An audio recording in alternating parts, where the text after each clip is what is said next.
True Crime Page podcast featuring Scott Williams Collins.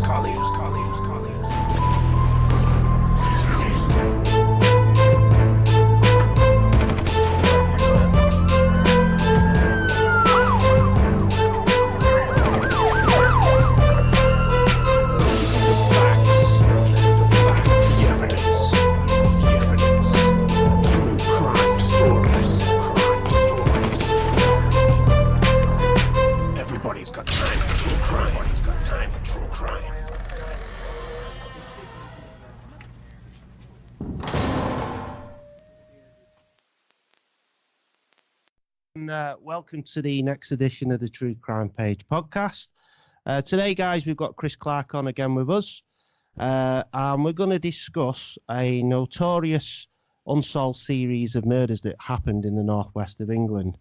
I'm talking about the East Lancs Ripper case. There's three murders in particular that we're going to discuss today.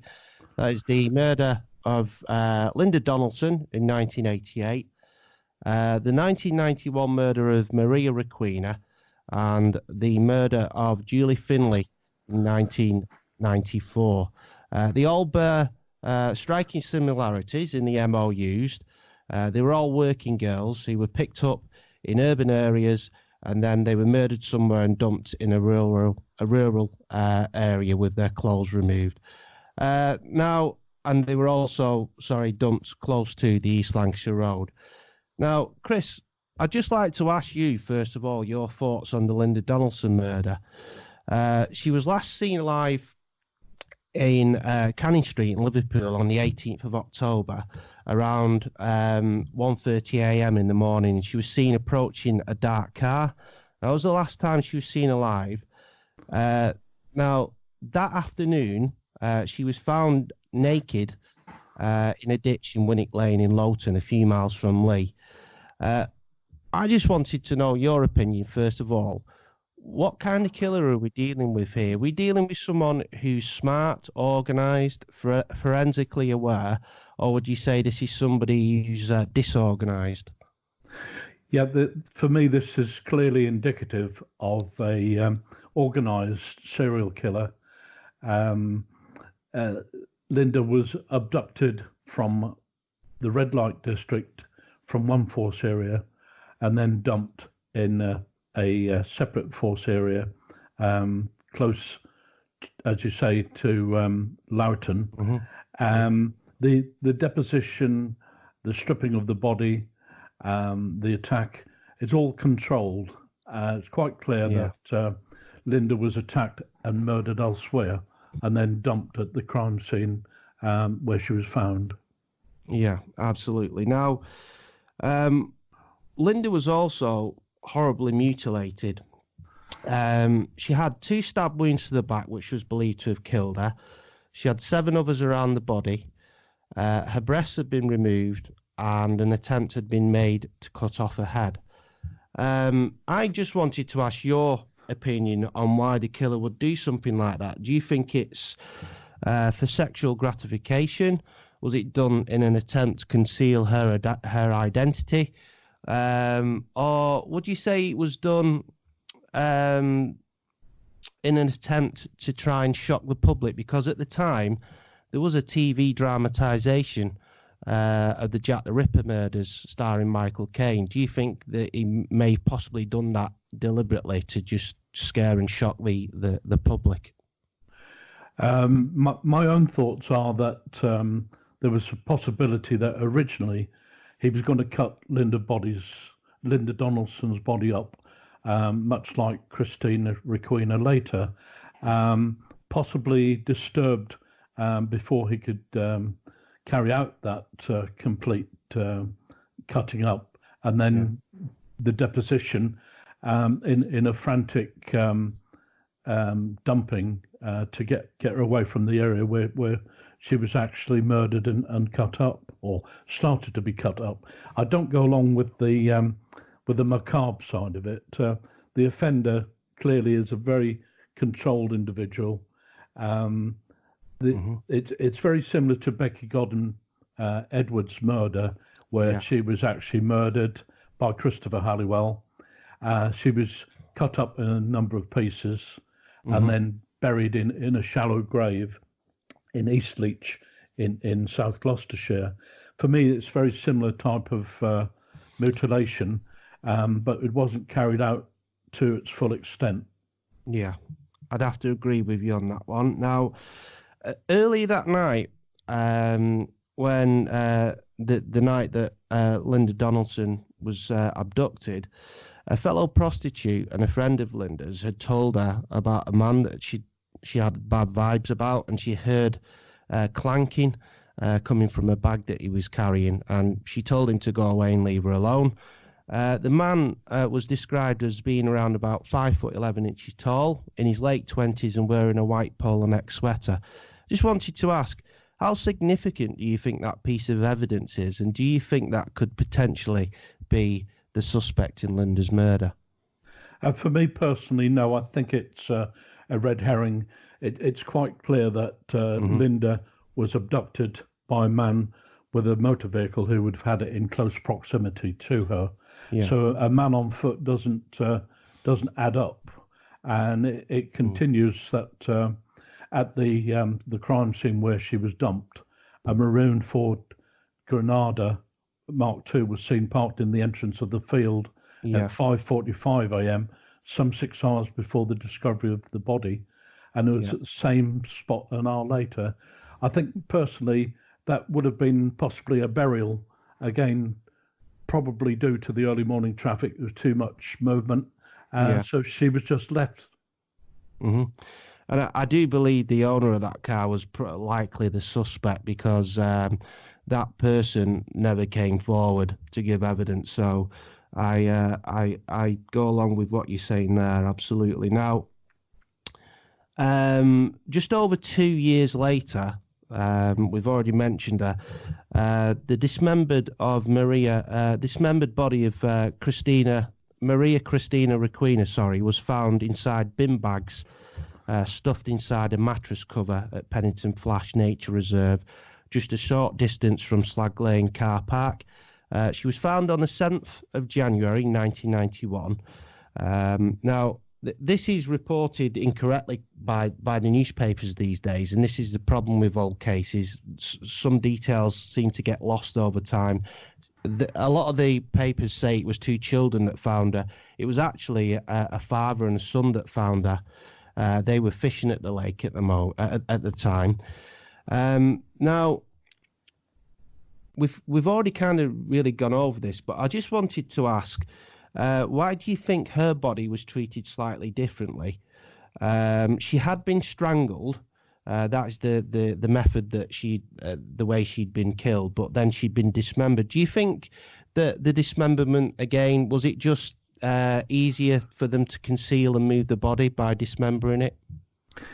Yeah, I think the offender had more time in Christina's attack, and obviously had premises somewhere to carry out the cutting up, which was done by power tools. Yeah, okay. I just lost you a little bit then, Chris. We'll move on to the next question. Where are we?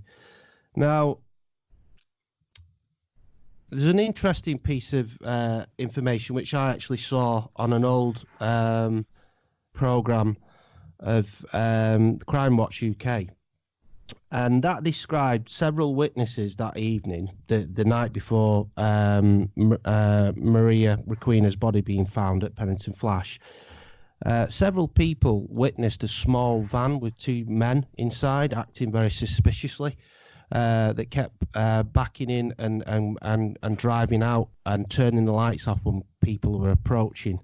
It was then seen leaving the car park at speed with the lights off.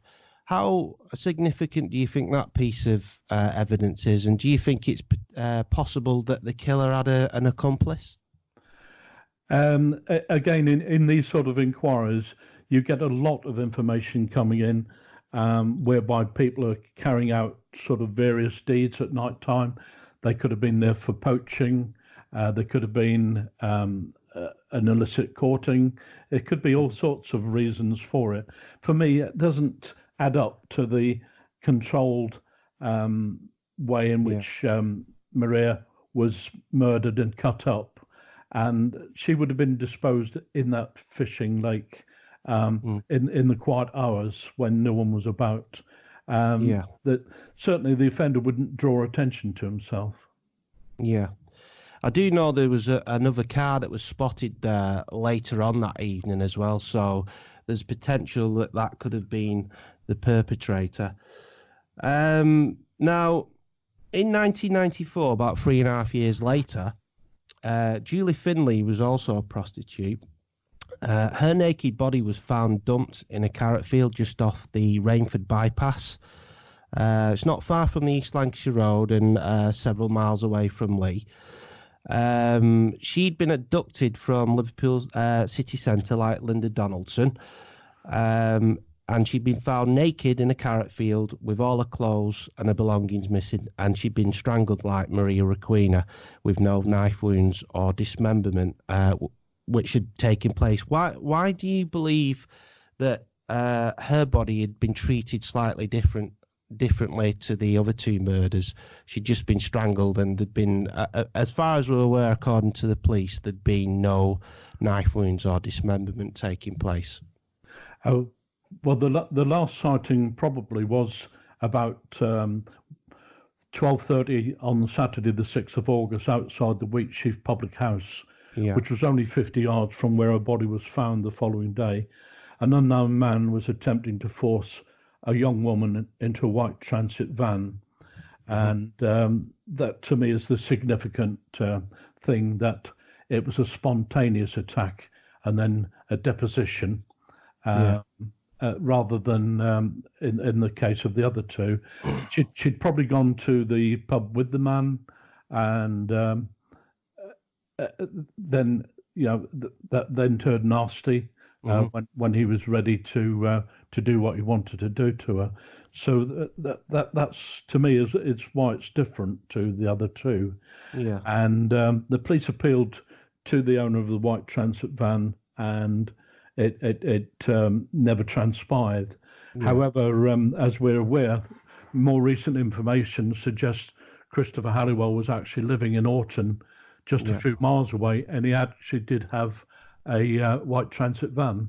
Yeah, well, that kind of leads on to my next question. Now, we've had a few people interviewed about these murders over the years. Serial killer David Smith was also questioned. I believe they took a plaster cast of his feet to see if it matched those of the footprints left at Pennington Flash. But he was never charged with the murder, and neither has anybody else. Now, we've mentioned Christopher Halliwell, who seems like a really viable suspect in these murders, who's currently serving time in prison for the Cyan O'Callaghan and Becky Goddard murders. What's your assessment of Christopher Halliwell as a suspect, and how certain are you that he's killed these three girls? Well, to me, the first thing is the abduction of one from one force area and the deposition in another force area. That to me is a very strong indicator, which he used in both Becky Godham Edwards and Shana Callahan's murders. Both were abducted from Swindon, and Becky finished up in a field in South Gloucestershire, and Sean was dumped down an embankment in South Oxfordshire. So that's the first thing for me. The crossing of force boundaries, and all three victims fit Halliwell's preference. They were prostitutes and enticed into a car in the first instance. Halliwell had lived in the Liverpool area, although we actually haven't got the timeline apart from Lowton. And he may have travelled through Liverpool on narrowboat holidays on the Leeds-Liverpool Canal, which is, to me, is the indicator to all three murders, that the Leeds and Liverpool Canal plays a part in these cases. Julie Finley was witnessed talking to an unknown white man of average height and build in his 20s to 30s, Halliwell was aged 30 in 1994 and fits the general description. And another thing is Halliwell was also a taxi driver as well as ground worker. And shortly after the murder of Julie Finley, a woman called the police to tell them that on the night of her murder, Julie said she was going to meet a taxi driver from Prescott. And Prescott is 6.5 miles from the deposition site. Yeah. Now, I just wanted to ask as well, I know when you research a lot of these cases, Chris, you do pass your information on to the police. Have you passed any of this information on to Merseyside and Greater Manchester Police? And have they acted upon it as far as you're aware? Have you heard anything back from them? In 2014, I sent an email to Merseyside Police about the Julie Finley's murder and suggested they take a look at Halliwell. And this was not long after he'd been put away for the first murder, and just after they found the clothing around the pond in Wiltshire, where there were 60 items of clothing. I never had a response back to that. Round about the same timeline, I had 2 detectives from the Brunel Joint Investigation Team in Bristol come up to see me at my home about 2 earlier murders in 1983 and 84. And at the time, I also told them about my feelings about Julie Finley's. Neither forces have progressed Julie Finley's at that time. And it's only recently, as we're aware, that a witness has come forward to actually place Halliwell right virtually to the crime spot. Yeah. And I just wanted to ask as well, it seems to me that the police are always very reluctant to declare that there's a potential serial killer on the loose. Why do you think they don't like linking cases and announcing things like that? They're probably not actually aware, joining the dots up. That's part of it, because where you get an abduction from one force area and then a deposition in another, you've got 2 forces dealing with it. So crime pattern analysis and geographical profiling comes into this, and quite honestly, in the days we're talking about, they didn't have that sort of expertise. Yeah. Now, during your research into Christopher Halliwell and the East Lancs Ripper case, have you found any other potential victims? You mean other than the East Lancs area, or just in relation to the East Lancs Ripper case? Have you found any others that may be linked to that case? Yeah, I haven't got the details in front of me, but Helen Sage was a working girl who disappeared from Wigan, and she's never turned up. She had a very young baby, and she never returned home, and there's been no sign of life whatsoever in the interim years. I and my colleague on the North Yorkshire Inquiry have pressurised Greater Manchester Police to treat her murder as or her case as a no-body murder, but they declined completely, and they're just keeping her listed as a missing person, which is easier for them because they've not got an unsolved murder on the books. Yeah, but it's quite clear she was abducted and murdered, and part of the same series. Yeah, I definitely agree with you there. Now, I know that you're writing a book on Christopher Halliwell. When can we expect that one out? Well, it's dependent on my co-author. I've done the research, but she's just recently had a baby, and obviously that takes paramount to writing the book. But she is actually a true crime person herself who runs a podcast, so I'm hoping it's going to be a very good work. Excellent. Well, I'm certainly looking forward to that when that comes out. Now, thanks again for coming on today, Chris, to discuss the East Lancs Ripper case. I don't know about you, but this is one of those cases, because I'm from that area. It does bother me, and I do really want to see this case solved. It's one of those cases, when I start thinking about it, it does tend to keep me up at night. So I'm going to be researching the case a bit more. I'm working on a blog at the moment. So I'd like to have you on again in the future. Maybe we could talk a little bit more about this case. I am going to have you on again in a couple of weeks' time to discuss a different case, and that's the Stephen Downing case. Now you've been involved in a book about Stephen Downing, haven't you? Do you want to tell the listeners a little bit about the Stephen Downing case and how you became involved with that? Basically, I was looking at the Yorkshire Ripper at the time in 2013, and I read Don Hale's book on the Stephen Downing case, and I saw elements of the attack on Wendy Sewell in Bakewell Cemetery very similar to Peter Sutcliffe's, apart from the fact that a pickaxe handle was used rather than a hammer. Anyhow, cut a long story short, I was able to contact Stephen and able to get hold of the pathologist report, which luckily he'd kept from his appeal. And when I read it, what had been suppressed at the time by Derbyshire Police was that Wendy had been garroted prior to being hit with this pickaxe handle, and it was actually in the pathologist's report.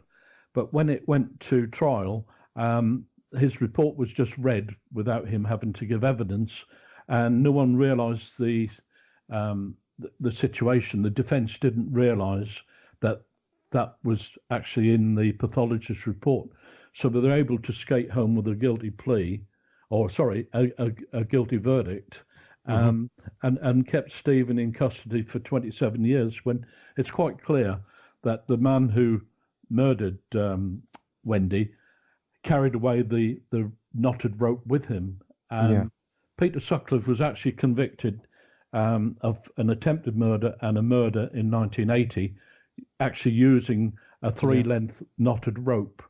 And the linkage on Wendy is that her Adam's apple had a bruise, and there was a further bruise on the back in her cervical muscles at the back of her neck. So it's quite clear that a tourniquet garrote had been used in her case, making her stumble to her knees. Anyhow, Stephen started to write his story, and he was sort of stuck on word count. So I actually took over and ghost wrote the book for him, and gave him a foreword, and that's actually now just been published by Pen and Sword, and it is available on Amazon as well. It's called The Case of Stephen Downing. Excellent. Okay. I just lost you a little bit then, Chris. Do you want to just say the title of the book again? Sorry. The Case of Stephen Downing. Excellent. Okay. Well, I'm looking forward to having you on to discuss that. That's a really fascinating case, and probably the biggest miscarriage of justice in Britain. The way they treated Stephen when they interviewed him was terrible. So I look forward to having you on about that, Chris. Thanks again for coming on today. I'm looking forward to having you on again soon, Chris. Yep, and I'm really pleased you're trying to progress these murders, because they need justice and closure. Absolutely, and I'm going to do what I can to keep these murders out in the general public, so we don't forget about them and the details don't get lost in time. And we need to keep putting pressure on the police to keep investigating them, because, like you said, these girls deserve justice. They ended up in a lifestyle they wouldn't have chosen for themselves, and they didn't deserve to die like that. So I think we have a duty to try and do what we can to get the police to find the perpetrator and bring them to justice. Right. Thanks again, Chris, for coming on. I'm looking forward to having you on again in a couple of weeks' time. That's all from us today, guys. The next show, which will be out soon, will be about murderer Darren Appleyard, so stay tuned for that. But until next time, take care, and we'll see you soon.